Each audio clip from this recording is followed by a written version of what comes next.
성도님들 너무나 반갑습니다. 오늘도 하나님 은혜가 여러분들과 함께 하시기 바랍니다. 우리 옆 사람에게도 인사하겠습니다. 반갑습니다. 은혜 많이 받으시기 바랍니다. 하나님은 당신을 사랑하십니다. 예, 감사합니다. 오늘은 종교개혁 504주년 기념하는 종교개혁 주일입니다. 1517년, 지금부터 500년 전에 10월 31일 날 마틴 루터는 그 부패한 로마 카톨릭 교회를 향해서 비덴베르크 성당에 95개 조항의 카톨릭 교회의 성경을 떠나서 잘못된 부분들을 붙여놓고 이제 발표함으로써 종교개혁의 횃불을 높이 들었습니다. 오늘은 그 종교개혁의 배경, 그리고 의의를 생각하면서 오늘 우리 자신이 무엇을 변화되고 새롭게 해야 되는가. 개혁이라고 해서 막 때려 엎는 게 아니라 새롭게 한다. 리폼드. 다시 모양을 재구성한다. 이런 뜻이에요. 그래서 개혁주의라는 것을 리포메이션, 리폼드. 그러니까 우리가 지금 개신교를 리포메이션이라고 그래요. 폼을 갖다 리폼하는 거예요. 다시 형태를 잡는 거예요. 잘못된 우리의 믿음의 형태를 새롭게 잡자. 뭐 적을 필요도 없어. 적어봐야 뭐 집에서 보지도 않을 거 뭘 적어. 그래서 이 16세기의 종교개혁을 하게 된 그 배경을 알아야 돼요. 당시에 로마 카톨릭 교회가 얼마나 부패했는가. 말씀을 떠나서 그냥 완전히 그냥 엉뚱한 대로 흘러간 그러한 카톨릭 교회. 그 당시에는 우리 기독교가 없었으니까요. 카톨릭 교회가 교회라고 기독교를 대표하니까. 그 로마 교황청, 교황의 부패를 먼저 말할 수 있어요. 당시 교황의 권력이 얼마나 셌든지 교황이 이 황제를 파면시킬 정도예요. 다시 말하면, 구체적으로 말하면 교황 그레고리 7세가 당시 로마의 황제인 헨리 4세를 파문시켰어요. 김광현 목사가 얼마나 세력이 있는지 문대현이 너 그만둬 그러면 그냥 그만두는 거예요. 지금 직제는 틀리지만 교황도 일개 신부니까 사제 아닙니까? 사제 중에 한 사람이 교황의 직분을 맡은 거 아닙니까? 그 교황이 황제를 파면시킬 정도였어요. 그래서 여러분, 이 로마 황제 헨리 4세가 파면을 당하고 스위스 산장에 있는 크노사라는 산장에 가서 3일 동안 교황한테 가서 무릎을 꿇고 잘못했다고 빌어서 3일 동안 빌었어요. 그래서 이 그레고리 황제가, 참 교황이, 7세 교황이 사면을 해줘서 이 로마 황제 헨리 4세가 계속 황제를 유지할 수가 있었어요. 이게 우리 세계 역사에 나오는 크노사의 굴욕이라고 고등학교 때 세계사 시간에 다 배웠을 거예요. 그 정도로 로마 교황의 권력이 센 거예요. 절대 권력은 부패합니다. 그러니까 그 당시에 로마 교황의 말이 이 하나님의 말씀이 성경보다도 위에 있어요. 이게 문제였어요. 성경의 권위가, 이게 하나님 말씀이니까, 말씀이 곧 하나님이니까 이게 최고의 권위인데, 교황이 이렇게 하라면 이렇게 하고 교황이 저렇게 하라면 성경 위에 교황의 말이 있는 거예요. 종교개혁 100년, 일어나기 100년 전에 얀 후스라는 사람이, 체코의 후스라는 사람이, 이 사람은 마틴 루터보다 100년 전에 태어난 사람인데, 교황의 말이 권위가 아니고 성경이 권위입니다. 이거 외치다가 참수형을 당한 사람이에요. 그 전에 제가 말씀을 드렸어요. 그 이후에 이 후스가 죽으면서 너희들이 지금 거위의 목을 베지만 앞으로 100년 후에 백조가 나타나서 외칠 것이다. 근데 100년 후에 루터가 나와서 그걸 외쳤어, 진짜. 똑같이. 어떻든 간에 전부 이 종교개혁자들은 교황의 권위가 아니고 성경의 권위다. 이걸 외쳤던 사람들이에요. 그만큼 이 교황이 말이 성경보다 위에 있었습니다. 지금도요, 성경에 있는 것보다 교황청에서 교황이 결의해가지고 발표하면 천주교, 지금 천주교들도 지금도 그렇게 따르고 있어요. 마리아가 어떤 사람입니까? 예를 들어, 마리아는 오늘 종교개혁에 대해, 마리아는 우리가 똑같은 사람이에요. 여자인데 하나님의 성령께서 마리아의 몸을 빌려서 예수 그리스도를 태어나게 한 거예요. 그런데 마리아가 예수님을 낳는데 예수님은 주님이시고 하나님의 본체신데 그 하나님을 낳은 분인데 우리가 그분을 그렇게 섭섭하게 대접할 수 있느냐. 마리아가 죽었다가 하면 안 되니까 승천했다고 결의를 했어. 그래서 지금도 가톨릭 교회는 마리아 승천 사상을 교리로 정해놓고 있어요. 마리아가 올라갔다는 말이 성경에 어디 있어? 성무 무음설을 하고 성 마리아는 흠이 없다는 거예요. 그리고 아기를 흠이 없는 여자로 그렇게 우상화 시켜버렸어요. 성경에 보면 예수님의 동생 마리아가 예수님 낳고 예수님 동생들도 낳고 여러 명을 낳았어요. 그죠? 성경 읽어보셨죠? 그죠? 그런데 마리아가 예수님 위에 다른 아기도 낳았다고 그러면 왠지 신성해 보이지가 않기 때문에 마리아, 동정녀, 마리아의 무호설 같은 이런 거를 하고 이렇게 성경에 없는 것들을 막 하는 거예요.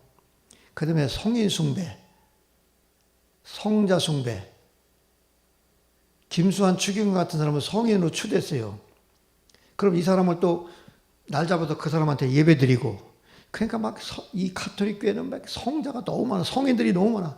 테레사 수녀도 성인, 김수환 추기경도 성인, 이 사람들을 전부 숭배하고 예배합니다. 이런 것이 아주 어떻든 간에 이 가톨릭계의 아주 부패, 절대 권력, 그러니까 막 지금 결론적으로 말하면 지금 종교개혁이 일어난 500주년이 지난 지금 한국교회도 가톨릭 교회 16세기 전야와 같은 그런 암흑의 시대를 걸어간다고 많은 교회사 학자들이 얘기를 하고 있어요. 그 정도까지는 아니지만 당시에 사제들의 부패, 사제들이 혼자 살잖아요. 그러니까 막 성적으로 타락해갖고 막 아기를 많이 낳아서 고아원이 어디서부터 생겼냐면 이 가톨릭 교회부터 생긴 거예요. 이 종교개혁사를 제가 한 2년 전에 책을 2권 읽었는데 물론 신학교 때 다 배웠지만 또 내가 개혁주의 생명신학운동하면서 읽었는데 이 종교개혁을 발전시킨 그 당시 16세기 르네상스와 함께 이 에라스무스 같은 인문학자가 나타나는데 여러분이 잘 아는 그 에라스무스 같은 인문학자도 사실은 신부가 낳은 사생아예요. 희한한 거지, 그죠? 근데 이 사람이 또 종교 개혁하는데 굉장히 이 문예적으로 앞장선 사람입니다. 당시에 이렇게 그 심각한 일탈, 이런 거. 그리고 결정적인 것은 면죄부 판매. 면죄부가 뭐냐면 돈으로 죄를 살 수 있는 거예요. 죄를 죄를 용서받을 수 있는 거예요. 돈만 내면 죄 용서받을 수 있다. 그래서 당신의 할머니, 증조할아버지, 고조할아버지 예수 안 믿고 지옥 가는데 네가 오늘 헌금할 때마다 똥 한 계단, 한 계단, 동전이지 옛날 돈은 동전이 땡그랑 할 때마다 당신의 부모가 한 계단, 한 계단 지옥에서 한 계단 한 계단 올라온다. 면죄부를 판매했어요. 이거는 온데간데가 없어. 오직 가톨릭 교회에서 결정한 교리와 교황의 말이 곧 법이니까. 천주교에서는 10계명 중에 2계명이 없어요. 2계명이. 우상을 섬기지 마라가 없어요. 지금도. 가톨릭 교리를 제가 신학교 4학년 때 명동 성당에서 교리집을 사서 보니까 안식일을 거룩히 지켜라 이런 것도 우리나라 거기에는 뭐라고 하냐면 우리나라는 산업화 시대로 바쁜 나라이기 때문에 일을 해도 괜찮습니다. 이렇게 나와요. 근데 정확한 문구는데 뜻이 바로 그런 거예요. 4계명이 그렇게 돼 있어요. 그리고 카톨릭 교회가 처음에 한국에 전파됐을 때 이승훈 신부 막 이런 사람들 너무나 많은 사람들이 이 죄사 문제 때문에 목배움을 당했어요. 이 절두산 같은 데가 카톨릭 순교지라고 하잖아요. 이 옛날 마포 여기 절두산 있는데 여기가 한강변에 산이니까 목bek이 좋은 자리 아니야? 목배에서 수많은 죽은 자리 여기가. 그러니까 어떻게 합니까? 한국 교회는 제사 지내도 괜찮다. 카톨릭 교회는 지금도 제사 지내는 게 전통이 돼 있어요. 그 지금도 모르는 사람은 천주교는 제사 지내도 된대 그런다고. 그 왜 그러냐면은 교황청에서 교황이 한국은 이 사람들이 너무 많이 죽임을 당하니까 제사 지내도 된다 그렇게 정해줘요. 그래서 이 천주교는요 혼합주의라고 혼합주의 영어로 싱크리티즘이라고 합니다. 기독교와 불교, 유교 다 짬뽕시켜놓은 혼합주의요. 여러분들이 그 배경을 왜 예수님 탄생 그 부활주일에 불교가 와가지고 천주교 성당에 와서 예수님 탄생을 부활을 축하합니다. 이게 뭐예요? 혼합주의요. 그런 배경을 모르면 여러분들이 왜 천주교가 와서 절에 와 중이 왜 천주교에 와가지고 그 짓 하고 있냐고 부활주일에. 그 배경이 그 혼합주의, 싱크리티즘이거든요. 어떻든 간에 이 16세기 엄청난 그런 카톨릭 교회가 성경은 젖혀놓고 그냥 완전 그런 혼합주의와 인본주의, 세속주의, 권력과 부패로 오늘날 말하면 3000%가 완전히 나가다 교회도 아니야 이거는. 그래서 어떤 보수자는 천주교는 교회도 아니다, 이단이다 막 이렇게 과거에 70년대 그랬어요. 그래도 다행히 천주교도 삼위일체를 믿기 때문에 그냥 봐주는 것 뿐이지 그 내용에 보면은 성경적인 기독교와는 거리가 먼 천주교예요. 카톨릭 교회. 이해가 되시면 아멘 하시기 바랍니다. 교회 그러니까 그냥 다 그렇게 그러는데 당시에 이 마틴 루터는 광부의 아들 루터라서 머리가 좋습니다. 그래서 문학사, 석사, 또 음악도 잘해요. 아까 우리가 부른 어떤 그런 사람인데 친구와 함께 폭풍우기를 걸어가다가 친구가 갑자기 벼락을 맞아 죽었어요. 그래서 제가 종교교육지 가다가 루터의 친구가 벼락 맞은 자리에 그 비석 그 기념비가 서 있는데 거기도 한번 갔다 왔는데 거기서 젊은 루터가 인간이라는 게 무엇인가? 죽음이란 게 무엇인가? 구원이란 것이 무엇인가? 이런 삶의 희의를 느끼고 그가 신부가 되어야 되겠다고 신학교에 가서 신학을 공부합니다. 그가 굉장히 똑똑한 사람이기 때문에 로마서 주석을 썼고 그 다음에 로마서 갈라디아서가 교리서 아닙니까? 이런 거를 번역하고 그 다음에 시편을 강해했던 그런 사람인데 로마서를 읽으면서 당시에 카톨릭 교회는 이 공덕사상이라는 게 있어요. 선행을 해야만이 하나님 앞에 죄를 사함받고 좋은 일이 생긴다. 이런 공덕사상, 선덕사상이 있었어요. 그래서 고행을 통해서 주님 앞에 막 고행을 통해서 내가 하나님께 가까이 간다. 그리고 막 사람들이 그 교회 갈 때는 막 기어서 막 그 베드로 성당 큰 높은 계단을 무릎으로 기어서 주님께 온다고 교회에 들어오는 거예요. 고행주의 그리고 선덕사상 이런 게 있는 거예요. 근데 사람이 그런 노력하고 선을 쌓고 덕을 쌓는 거 이런 것 가지고 하나님 앞에 갈 수가 없는 거예요. 근데 로마서를 번역했던 공부했던 루터가 오늘 본문 말씀 복음에는 예수 그리스도의 십자가와 죽음과 부활이 복음 아닙니까? 복음에는 하나님의 의가 나타나서 믿음으로 믿음에 이르게 하나니 기록된 바 의인은 믿음으로 말미암아 살리라. 이 말을 다시 말하면 인간이 의인이 되는 것은 예수 그리스도의 십자가의 죽으심과 부활을 믿음으로 죄인이 하나님 앞에 의롭게 되어서 믿음으로 산다. 이런 뜻이에요. 쉽게 말하면. 오직 의인은 믿음으로 산다는 것은 인간이 의롭게 되는 것은 예수 그리스도의 십자가와 부활을 믿음으로 의롭게 된다. 이 뜻이 바로 이 말씀입니다. 이해가 되시면 아멘 하시기 바랍니다. 그래서 여기서부터 루터가 사람이 의롭게 되는 것은 돈을 주고 죄사함 받는 것도 아니고 노력하고 애써서 죄사함 받고 의롭게 되는 것도 아니고 오직 예수 그리스도를 믿음으로 말미암아 의롭게 되는 것이다. 이게 종교개혁의 아주 효시가 된 말씀이 바로 이거고, 종교개혁의 깃발의 성경 구절이 로마서 1장 17절입니다. 그래서 루터가 종교개혁을 하는데 그 당시에 루터를 죽이려고 암살하려고 막 그냥 당시에 막 그 특공대들이 루터가 붙잡혀갔어요. 도망다니다가 재판을 받는데, 그런데 뭐 그 교회사를 다 얘기할 필요는 없고 그 유명한 그 백작이 그 사람을 힘을 써가지고 재판에 영향을 줘가지고 어떻든 간에 결론을 냈는데 20일 후에는 루터를 죽여도 좋다. 그 재판에 선언을 했어. 루터가 도망을 가서 수도원에 가서 숨었습니다. 거기서 이제 많은 책을 쓰고 했는데, 어떻든 간에 그 당시에 그 루터가 다시 성경으로 돌아가자 이 운동을 펼쳤을 때 수많은 그 신부들이 루터를 지지했고 심지어는 수녀들까지 막 루터를 지지했습니다. 그래서 나중에 루터가 이제 이 신부복을 벗고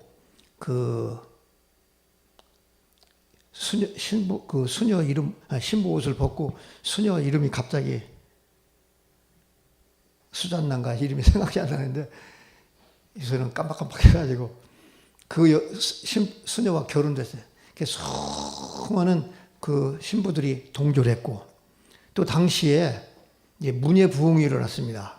이제 그 사조는 뭐 여러 가지 얘기할 건 없고 그건 뭐 지금 수업 시간이 아니니까 그냥 인쇄술이 발달해가지고 루터의 95개 조항이 막 신문마냥 인쇄돼가지고 막 전국에 뿔리니까 전국적인 운동으로 일어나가지고 종교 개혁이 막 이 요원한 불꽃처럼 일어나기 시작해가지고 가톨릭 교회가 이렇게 썩었구나, 교회가 이렇게 썩었구나, 다시 성경으로 돌아가자, 이 운동이 일어난 거예요. 그래서 루터로부터 종교 개혁이 시작되고 그 이후에 이제 스위스의 칼빈, 그래서 루터의 그 주장을 따르는 사람이 루터교고, 칼빈은 바로 이런 그 성경의 진리를 체계화시킨 사람들이 그 칼빈주의, 칼빈의 후예들인데 개혁주의 신학. 그래서 개혁주의가 우리 교회 개혁주의 생명신학의 개혁주의가 뭐냐? 카톨릭 교회를 개혁한 데서 그를 이제 교리적으로는 개혁주의라고, 개신교를 개혁주의라고 그러고, 정치적으로는 장로교라고 이렇게 얘기를 하는 거죠. 그래서 이 종교개혁자들, 루터 이후에 종교개혁자들이 수립한 그 종교개혁의 핵심 원리가 있는데 바로 5대 솔라, 라틴어입니다. 솔라라는 건 오운이라, 영어로 오운이 오직이라는 뜻입니다. 5대 솔라가 있는데 오직 성경으로, 오직 그리스도, 오직 믿음, 오직 은혜, 오직 하나님께 영광. 이게 5가지예요. 5대 솔라. 솔라 스크립투라. 스크립투라는 게 성경이라는 뜻인데, 다시 말하면 오직 성경. 우리 한번 이거 우리 성도님들 수준이 높으니까 한번 외워놓으면 딴 교회에서는 모를 텐데 우리만 해봅시다. 첫째로 오직 성경으로, 오직 그리스도, 오직 은혜, 오직 믿음, 오직 하나님께 영광. 이거 얘기하면은 아마 목사님들이 깜짝 놀랄 거예요. 아니 어떻게 권사님이 그런 걸 다 알아요? 그래요. 이것도 순복음 신학교 이런 데서는 제대로 배우잖아요. 이게 장로교 신학에서나 제대로 배우지. 오직 성경으로 돌아가자. 이게 종교개혁의 핵심입니다. 두 번째는 오직 그리스도, 오직 그리스도로 말미암아 구원받을 수 있다. 오직 은혜, 오직 우리는 하나님의 은혜로만 사는 것이다. 오직 믿음, 오직 믿음으로 구원받는다. 오직 하나님께 영광, 모든 것 다 하나님께 영광. 너무나 은혜롭죠? 예. 이게 바로 종교개혁 정신입니다. 오데솔라. 예. 그런데 종교개혁의 중심은 바로 신앙과 행위의 최종 권위는 성경이다. 성경으로 돌아가자 이건데, 이 종교개혁이 500년 동안 지나면서 다시 퇴색됐어요. 그렇게 막 해갖고 막 종교개혁 운동이 났을 때 막 칼빈의 종교개혁 운동을 통해서 막 제네바 운동이 일어나고 막 해서 막 스위스가 막 술집이 문을 닫고 막 환락가가 문을 닫고 막 자정운동이 일어나고 굉장했었습니다. 다시 우리 하나님 앞에 바르게 살자. 그런데 500년이 지나면서 슬로건만 남고 점점 더 역사적 유물처럼 다 퇴색됐어. 응? 저쪽을 보아야지. 그래서 여러분, 이 산업화가 이루어지면서 이 물질주의, 세속주의, 번영주의, 인본주의로 그냥 번영신학, 성장주의, 축복신학. 그게 나쁘다는 건 아닙니다. 우리가 하나님 앞에 믿음으로 살면 하나님 앞에 사랑받고 은혜받고 복을 받고 범사에 잘 되고, 이건 당연한 건데, 강단에서부터 성경이 바로 선포되지 않고 엉뚱한 강단에서부터 쓰레기가 너무 많아. 여기서 성경을 통해서 하나님 말씀을 선포하고 하나님의 말씀이 전해되는데, 뭐 하나님 은혜로 행복하게 사는 법, 건강하게 사는 법, 적극적인 삶을 통해서 하나님 은혜로 살아야 된다, 막 이런 거. 대형 교회일수록 인간이 죄인이고 하나님 앞에 어떻게 믿음으로 바르게 죄를 이기고 싸워서 살 것인가, 이런 거 선포하지 않습니다. 이게 바로 이 번영주의, 번영신학, 성장주의의 피해입니다. 뿐만 아니라 우리가 이렇게 잘 사는 나라가 되면서부터 모든 성도들이, 교회뿐만 아니라 이 모든 성도들까지 세속주의에 물들어가요. 그러니까 지난번에 했지만 유럽 교회가 망하게 된 이유가 있어요. 그렇게 어마어마했던 교회들이 다 박물관 됩니다. 이대로 가다간 여의도 순복음 교회가 박물관이 돼가지고 사람이 하나도 없고 노인네들 몇 명만 있고, 다른 데서 여기가 옛날에 무슨 순복음 교회 몇만 명, 뭐 100만 명이 뭐 모르겠네, 몇십만 명 모였던 세계에서 제일 큰 교회라고 관광지가 돼가지고 가서 500원짜리 1000원짜리 하나씩 내고 가서 관광하고 오는 관광지로 바뀔 수가 있는 거예요. 지금 유럽 교회가 그렇게 돼 있어요. 야, 정말 이게 유럽 교회가 망한 이유 중에 하나가요, 성경의 권위를 잃어버렸기 때문에. 지난 시간에 얘기했나요? 내가 이 목사님들 놓고 막 세미나다 보니까 여기서 했는지 저기서 했는지 모르겠네. 성경의 권위를, 성경은 하나님의 말씀이고 신앙과 생활의 유일한 기준이라는 이 말씀의 권위를 잃어버리니까 결국은 여러분 인본주의와 이성주의로 빠진 거예요. 그러니까 인본주의와 이성주의가 가진 목사가, 그런 생각을 하는 목사가 설교를 어떻게 합니까? 윤리 도덕 설교만 하는 거예요. 착하게 삽시다. 예수님 정신을 따라서 선한 일 하나 삽시다. 바르게 삽시다. 그거만 하는 거예요. 성경의 권위를 잃어버렸어요. 두 번째, 유럽 교회가 망한 이유는 성경을 가르치지 않았다는 거예요. 한국 교회가 강단에서부터 성경을 설교하지 않고 성경을 외치지 않고 계속해서 이 모양으로 간다면 한국 교회, 유럽 교회가 똑같이 됩니다.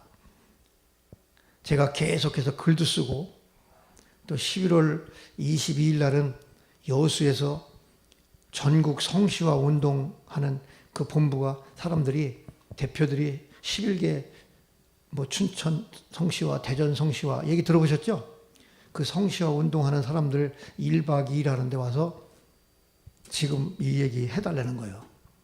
한국교회 코로나 이후에 나갈 다시 부흥과 새롭게 될 이거에 대해서. 저 이거 할 거예요. 뭐 이거 같이 하진 않지만. 그러니까 여러분, 성경의 권위를 잃어버렸을 때 그렇게 되는 건데 심각합니다. 신학교 이따 얘기했지만 이 신학 회복 운동이 있는데 신학교 교수 중에 예수님의 부활을 안 믿는 사람도 많고요. 사람들 많아요.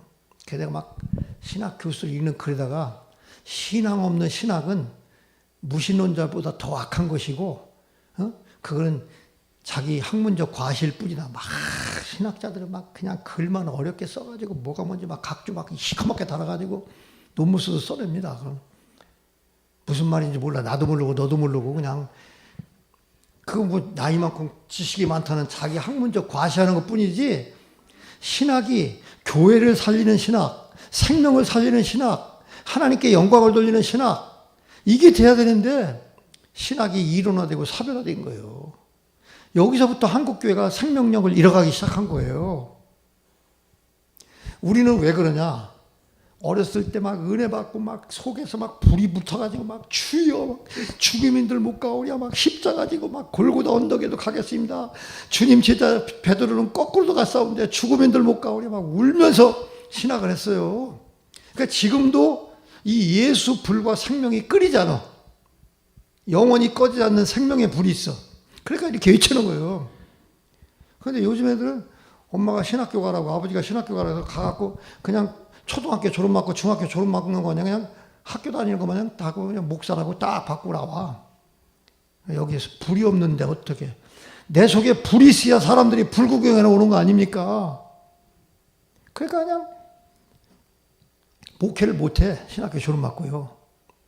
이게 오늘의 현 주소입니다. 신학생들 한국교회에 1년에 10,000명 이상씩 쏟아져 나와요. 그런데 개척하는 사람들 통계를 냈는데 8%만 교회를 개척하겠다는 거예요. 그럼 92%는 뭐합니까? 목사가 되긴 됐는데 어려우니까 그냥 선교사로 갈까? 공부해서 교수나 할까? 교수는 아무나 되는 줄 알아? 한국에 박사가 얼마나 많은데 너도 박사 나도 박사 다 박사인데 이게 한국교회 현주소입니다. 그래서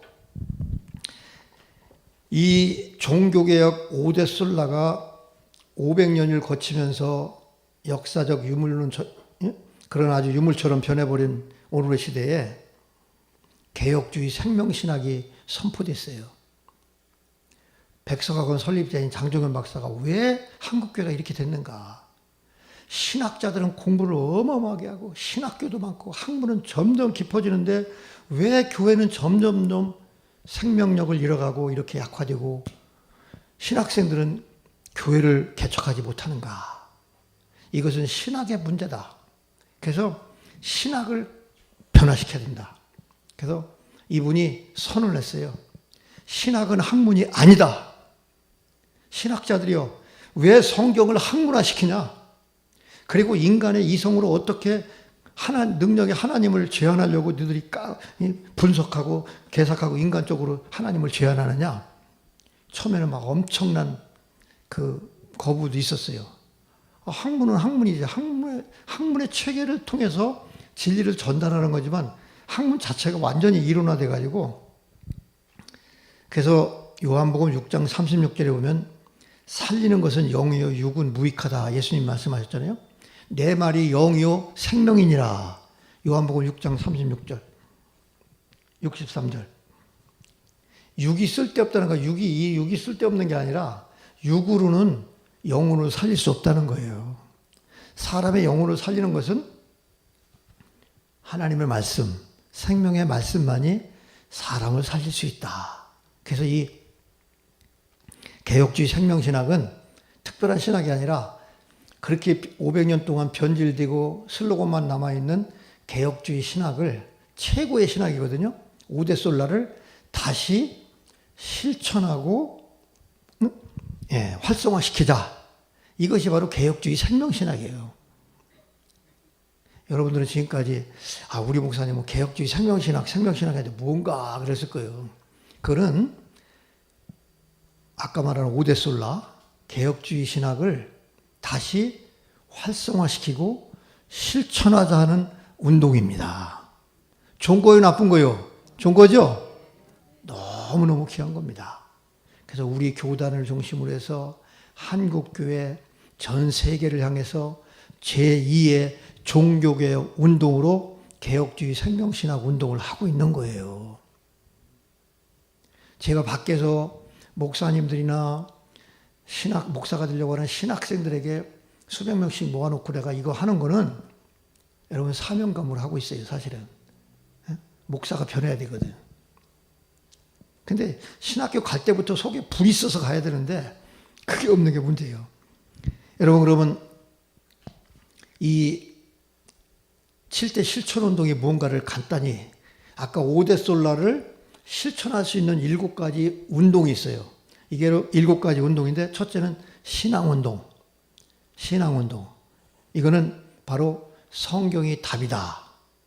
성경이 답이다. 성경이 신앙과 생활의 유일한 기준이고 다시 우리가 성경대로 믿고 성경대로 살자. 성경으로 돌아가자. 성경대로 목회하고 성경대로 하나님의 일 하자. 이게 바로 신앙운동이에요. 신앙운동, 신앙 회복하자는 운동. 두 번째로가 신학 회복운동.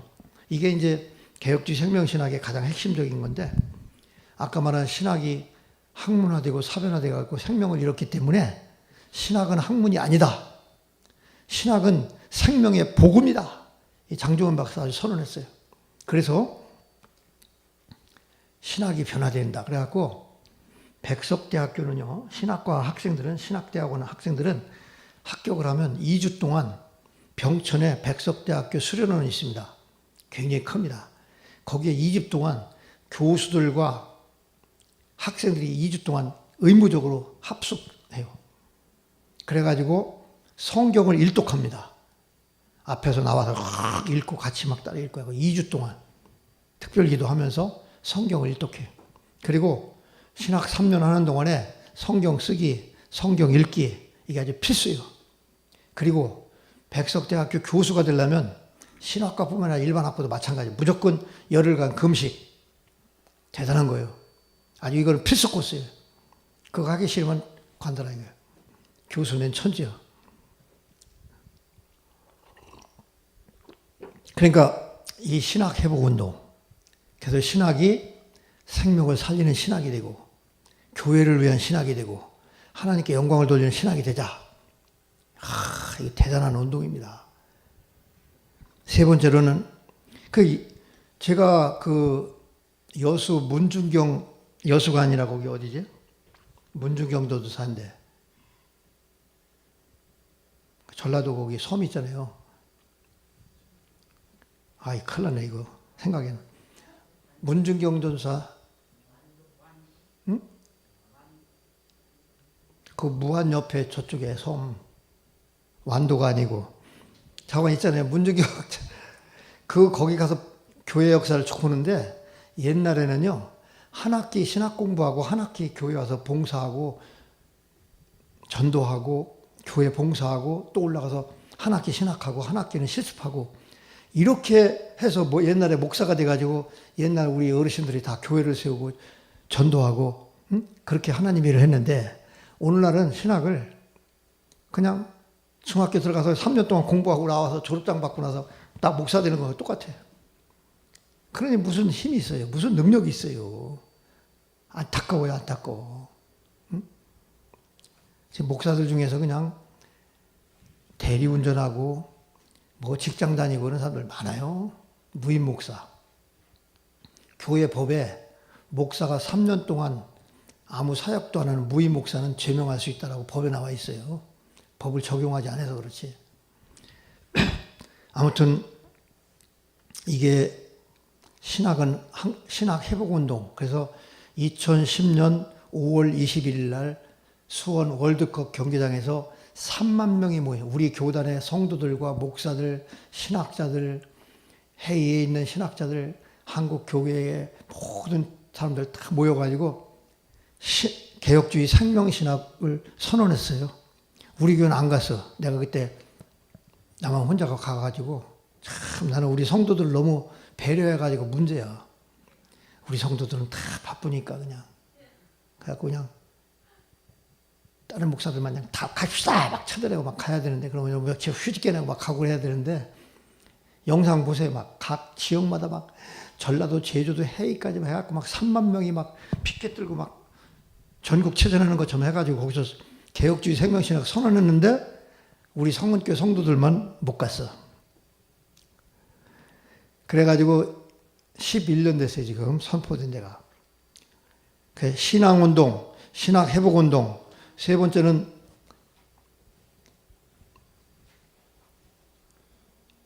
회개용서운동, 회개용서로 하나가 되자는 거. 네 번째로 영적 생명운동, 복음으로 그리스도의 영을 회복하자는 거. 다섯째, 하나님 나라 운동. 7가지 중에 5가지 하나님 나라 운동. 하나님 나라가 뭐예요?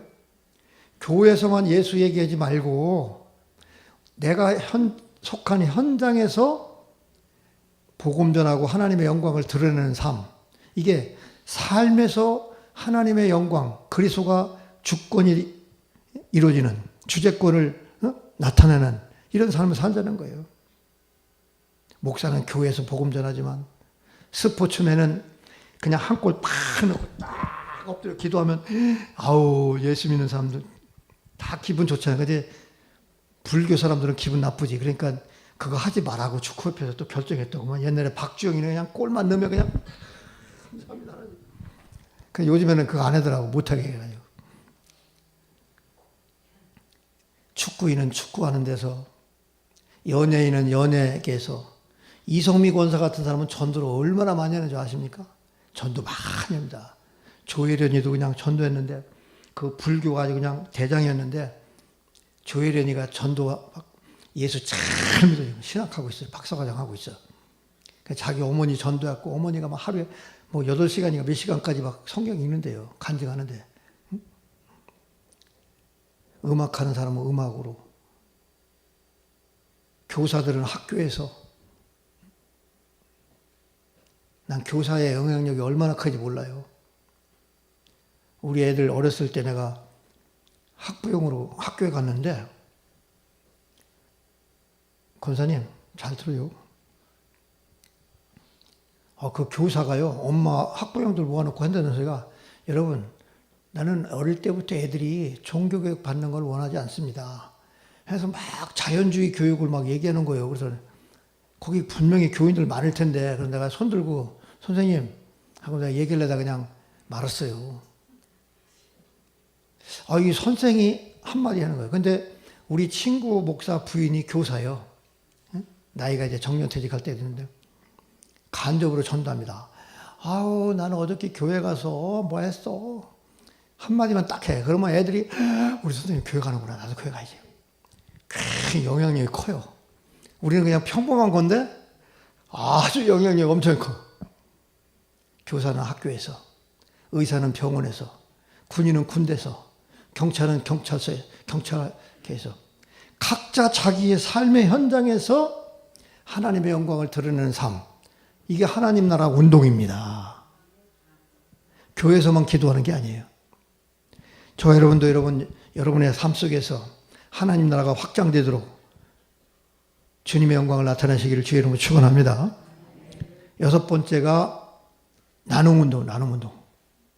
예수님께서 우리를 위해 십자가에서 다 주신 것처럼 우리가 받은 은혜를 나누는 겁니다. 세상에 나누고 주님의 나라를 위해서 나누는 것. 이게 바로 나눔운동, 이웃사랑하는 것.